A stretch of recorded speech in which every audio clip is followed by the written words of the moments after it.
let's keep going, shall we? Because this is an interesting story about, the accusations are we have two very compromised MPs at the moment. We might have more than that, but two in particular. Nicole McKee on guns and Casey Costello on cigarettes. This is a story, or tobacco. This is a story from stuff from last night. Let's have a look what they've got to say. Welcome back. Associate Health Minister Casey Costello has had her first big meeting with health workers who are still fuming over the government's repealing the smoke-free generation law. Costello has defended the repeal and continues to deny the move was influenced by big tobacco. Political reporter Glenn McConnell has the details. Casey Costello, the Minister for Vapes and Smokes, wants to make one thing clear. Could they be any more blatant? Like vapes and smokes. Oh. Any more blatant or blunt than that? I have not had any conflict of interest in this area. I have no involvement with the tobacco industry. I've had no involvement with the tobacco industry. The Associate Health Minister is on a mission to earn some trust with the health sector, but she still has some work to do after repealing the smoke-free generation law. I don't need a tax break so that people can die down the next 10 years from repeal of a policy. Thanks someone Today was for a saying start it. with her first big meeting in front of angry health researchers. It's funny, eh?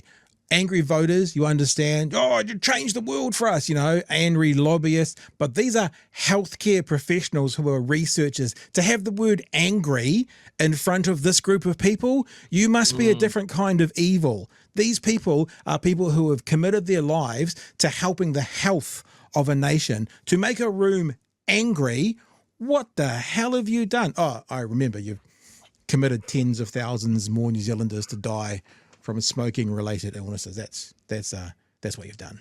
But even the Health Coalition moderator was left unconvinced that tobacco companies hadn't played a role in crafting this government's smoking policy. There's a number of really close dots between her and her party and Philip Morris, and it doesn't take a lot of imagination to see how the documents and the policies of the tobacco industry have flowed through. It all comes down to advice Costello's office passed on to officials while repealing the smoke-free plan. She was unable to say where that advice came from. Health researchers say it sounded like tobacco company talking points. I just found it, Jerry. I got on a bus and I got off the bus and there was this manila folder there. I was like, oh, it looks pretty good. Just found it. I can't tell you where this advice came from that I acted on. I don't know, somewhere, some rando. There was a range of information. X-Files? I do remember. Do you remember the X-Files? Yeah, it was a smoking man. It was a smoking man on the bus. Right, very, very good. To read, and where all of that information came from, I wasn't able to determine. Regardless of where the advice came from, Costello argues the smoke-free repeal was based on sound evidence.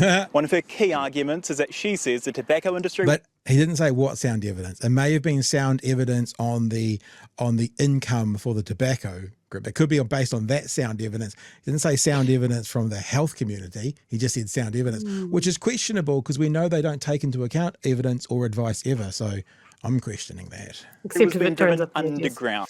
Say again, Emily? Except if it turns up on their desk. Yes. I'll use that. Or on the in the left on the seat of the taxi she's just getting out of. Yeah. To a black market controlled by gangs. She says she's seen that herself. Now, this is the other part that's beautiful, guys. So we don't want tobacco on the black market. We want to be able to regulate it and keep it safe. So when are we going to have the cannabis conversation? So when's that on the table for making things safe and not having a black market? I just, I know sometimes politics and consistency don't go hand in hand, but if the idea is genuinely about keeping things out of the black market, I'm feeling a cannabis conversation needs to come up at some time in the not too distant future. This has got about 30 seconds to go. We'll try and get to the end of it, eh? To a black market controlled by gangs. She says she's seen that herself. I also saw, and I could take you to the shops that provide illicit tobacco.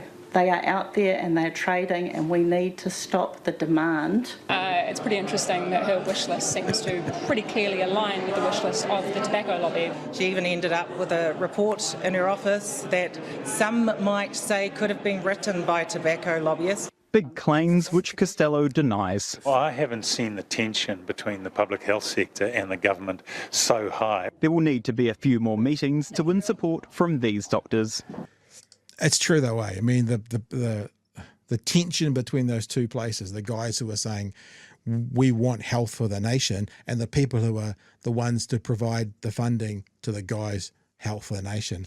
I do have another clip to play because they talked about this in the working group last night. But first up, Emily, got any thoughts around it? Oh boy, do I. Do I? Because they did this in their first, 3 months? Yeah, certainly of 100 being days.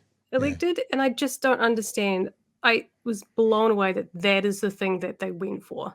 Of all the things to target, why would you, yeah, sure, we need money, but like you say, cannabis reform, if they'd done that, they would have made so much on taxes on that, and they would have taxed it heavily, and there's already a market for it, and it's already gone around, so you might as well just put it into the economy. But the other thing too is, this is brownie points for them too. This would have been 2025 during their term, right? 23, yeah. They could have got brownie points for this and been like, look, first country in the world to do this. Why would you get rid of that? That's good PR. And they've done so much other crap like this where it's like, what are you doing? It's purposely bad PR for you. But they just keep making bad decisions after decisions. I don't get it. And they need the money. I think that's what makes it so jarring for me, right? For most of my, over half my life, it seems like every government has been looking at smoking and going, we need to phase it out. We need to phase it out. There's always been anti-smoking campaigns of various flavors, but everyone was pulling in the same direction. And this seems to be the one time that there's been a lurch to, yep, no, that's enough. And it has to be these guys. And it has to be these guys when they are so full of tobacco lobbyists. And Costello is just the most obvious one, the most blatant one. And I say that in a world where Bishop exists, the Bish. He comes from a family of tobacco lobbyists, which is a crazy family industry to be involved in. I just want to read this out because I've gone back and found the script on the side here of the thing. Just to read this out. Her key argument is to say that the tobacco industry was being driven underground to a black market controlled by gangs. She says that she's seen it herself. I also saw, and I could take you to the shops that provide illicit tobacco. They are out there and they're trading, and we need to stop the demand. Okay, you ready? Here we go. She's seen that herself. I also saw it. I could take you to the shops that they provide cannabis. They are out there and they're trading, and we need to stop the demand. I mean, it could literally be the same thing, but they're happy to re-legalize one. So surely you do them both. Surely. She's already said as well in I don't know, it was a different news story, but she said that it was like what they call it when they come out of Parliament and someone talks to her. This is my Parliament literacy for you. Nice. But they were asking her and they were like, can you take us to the shops? And did you report it that there were these illegal? And she's like, oh, no, I just mentioned it to my constituent or whatever it was. Right. It's like, so you didn't report this? They caught her out on it. That's really strange. The working group last night also had a bit of a crack at this. And why don't we just go to them talking about the same issue, and we'll say the apparent, from the outside looking in, conflicts of interest that some of our MPs, some of our ministers are facing in government. The latest Ombudsman reprimand for Associate Health Minister Casey Costello is for her handling of a mystery document containing tobacco industry-friendly ideas. Chief Ombudsman Peter Boshier says he is, and I quote, concerned the Associate Minister was unable to produce any records about the provenance of the notes, and has, again, quote, taken the rare step of notifying the Chief Archivist about the record-keeping issues in this case. Who is the Associate Minister protecting? New Zealanders or the tobacco industry? This is the part you normally say, Chewy, go King. Is that what you normally say here? Is that the part? Something like that? Or the tobacco industry? I haven't got the talking points from Michelle Bogue on this one. Oh, okay. You see, this is the classic Damien Grant. I really don't have anything to say, so I'll attempt to make a stupid joke. to just deflect from I don't really have. This is kind of unanswerable. You got left off the email list, did you? It's Mike Hoskins, you, and Wayne Eagleson. I'm not on the list, and so I don't know what the talking point is. I'm quite stressed. Okay, so just whatever the tobacco industry tells you. I don't know. Pareto's law says that the most obvious answer is usually the correct one. So what you've got to do is follow the money. Yes. Who's got more money, tobacco or New Zealand? Definitely tobacco, right? Mark, how weak is Chris Luxon as Prime Minister that he has zero power to demand basic transparency from either Associate Minister? Yeah, I think you're dead right. And if we look what happened to Melissa Lee and Penny Simmons, bang, they're gone burgers. Costello, Minister for Tobacco. Yes. What has happened here? If she was a National Party MP, she'd be gone. Right. I don't think there's any question about that. Yes. But Luxon is too scared of Winston. Yeah. Isn't he? Yeah. Isn't he? Yeah. Agree? Yeah. Yeah. I'm scared of Winston. There is the end of the clip. But Chewy, you've said it for a long time. The leadership, no leadership model, not very good at this. And as they say, national MPs who are ministers are gone. Act New Zealand first. They stick around through all their apparent, from the outside that looks in, conflicts of interest. Chewy, why don't you jump in first? It's almost like I was thinking about this, right? The government that we have and the effect that they're having. It's almost like Luxon's treating this as a true three-way equal arrangement, and it's not that he doesn't realize that he's the big stick. It's I hated that as soon as I said it, Pat. You don't need to. You said stick, saw your face. You said stick. He's a big stick. Sorry, I mumbled. I mumble. And I think it comes down to something that I've always said. He's not a politician. He's not good at this. Yeah. He got torn to shreds in the negotiation between Winston and Seymour, both of whom, like Winston has been doing this for longer than fucking water is existed. To everyone as well. To everyone. Yeah. He has dog walked everybody that he's been in a negotiation room with him. And whatever you've got to say about Winston, he's a fucking survivor and he's good at it. And Seymour, I think, for all of his debate club nerdism, would have had an objective, and he would have been laser focused on that. And all that we know that Luxon's laser focused on, as much as he says that it's outcomes and that sort of thing, there's one outcome, and that's I want my knighthood, I want Prime Minister on my CV, and I don't want to talk to the media anymore, and that's it. So his objective was to form a government, and he did that at any cost. And I think Joey, any political operator would have seen the Treaty Principles Bill as absolute nuclear waste. Yep. And he took it. He was like, yeah, okay, sure. I think what you're seeing is and I don't like calling him a businessman because he hasn't really started businesses. He's been on boards. He's a board member. But, the mentality of someone who runs businesses, CEOs who runs businesses, is any means to get the deal I want for my company done. It's a business mentality. It's a boardroom mentality. It's a what do you call it when they take a violent takeover of another company? I can't think of the right word, but it's a hostile takeover. Anything we need to do to increase our share prices by 45 cents, we will do it.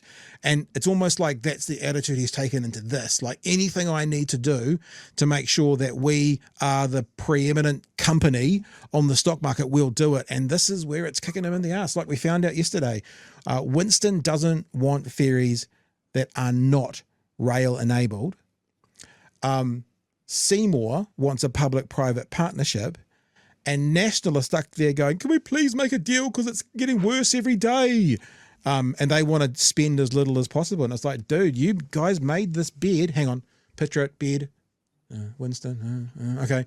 Now you got a line. It's pretty ugly. Emily? as soon as you said bed, all I had in my head was that Kanye West video where it's all the naked people like Trump and Taylor Swift and Kim Kardashian, or whoever it is. That's all I thought of. And Christopher Luxon, he's in there as well, I'm sure. Yeah, so just imagine that with Kanye West in the middle, and then you've got David Seymour. Just go look it up and then, picture it. It'd be great. It looks like you might have another picture to draw tomorrow. Oh, Jesus, no. Someone else can do that. Sorry, I'm passing that one on. I'm not getting on their radar for that. What are your thoughts about the leadership of Luxon? I don't get it. I think he's getting absolutely steamrolled by the other two. And he just, every opportunity, he's just showing how incompetent he is. I don't like him. I did like him at one point when he was campaigning. I was kind of like, oh, he's got Dan vibes. I could do this. Like, he's not that bad. And then it came to the, I was just like, I didn't vote for him, but like, I was like, maybe it wouldn't be so bad. Like John Key kind of, endorsed him and stuff. So I was like, maybe he's not so bad. And then just literally the second they got that, well, not even then, as soon as they were elected, the whole coalition thing was a mess. And I was like, cool, this is what we're in for. Great. I think what you've seen and what you pointed out is probably this idea, Chewy, that no matter who gets in to run the country, it doesn't change that much. Like whether it's a red leader or a blue leader at the top, it doesn't change that much. But these guys have had like it's like they've got in and they've put the accelerator down, and what they've done in this first 12 months, you normally wouldn't get seen done in the first 2 terms. And that's what it feels like has happened. And I wonder if that's what we're seeing when someone might go, oh, well, he's got some experience. We'll see what happens. And then he gets in and it's like every bad policy in the world we have right now. Whatever it is, just gone, or bought in if it's the other case. And look, I'm still of the mind that they're front loading all the bad shit. They front load all of this, and we spend a year talking about it, and then 2 years forgetting about it. Public gets sick of it. I think that's something we're going to be really, really aware of. Emily, you mentioned John Key. I didn't think it was possible to look back on John Key's government with fondness, but this shower of utter cunts has just really focused that of like, well, he wasn't that bad. I saw some stuff with Chris Finlayson around the treaty this week, and went, yeah, okay, that man did a good job. Like, and that was part of that was a national government. It was a National Party member, and he did a good job with treaty negotiations. Does that, in the world that we live in today, does that sound like an alien sentence?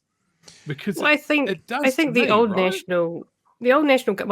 previous national government, I think, were still part of that very central. Like I've always said that in New Zealand, it's always very central. It's never really far left and far right. You got your ACT Party and your Greens Party who kind of, fit those roles of, pushing us more further right or further left, which sometimes is good and bad. But then you've got your centres in the middle who are just slightly different.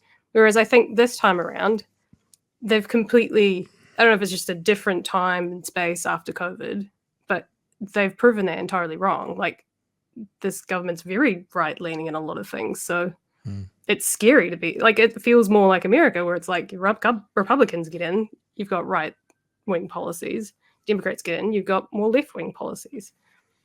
And that's a very scary place to be in. It's also because they're acting in such a way that's so unique to a first-year government. We've only had, I think it's 2 one-term governments, and we haven't had one for 50 years.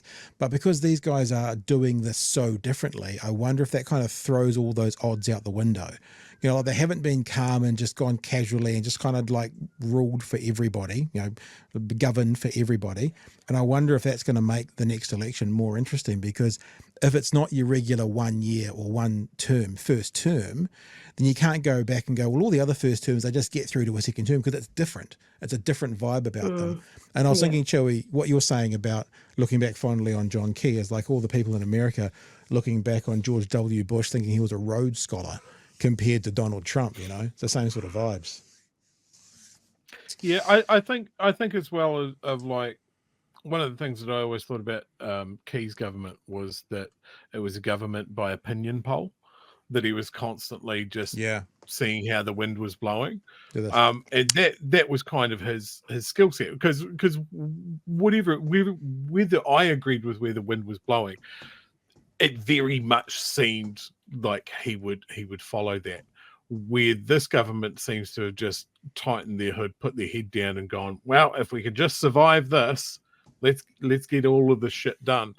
And that, I think, has very definitely come from Luxon's background, his corporate background of move fast, break stuff, see what's still working. Let's see how close to the bone we can cut things. And then that becomes the new baseline. And he's not doing it with an airline. He's not doing it with deodorant. He's doing it with a country, with a health system. It's madness. I see they've just made an announcement of Kaingaroa shedding another 400 staff. Someone flicked me a message. This isn't in the public service, but someone just flicked me a message that the big freezing works in Timaru has called an all-staff meeting out of nowhere in the middle of the day. So that sounds like huge job cuts coming. And look, that happened. That has happened in Timaru multiple times. I remember what it did as a kid. Like, suddenly everybody's dad was out of work at my school. So, this will cut the heart out of a place like Timaru. So the cascading effects of what this government has set off, and as much as they want to point at Labor and go, it's Labor's fault because of COVID or whatever, it's not. It's not.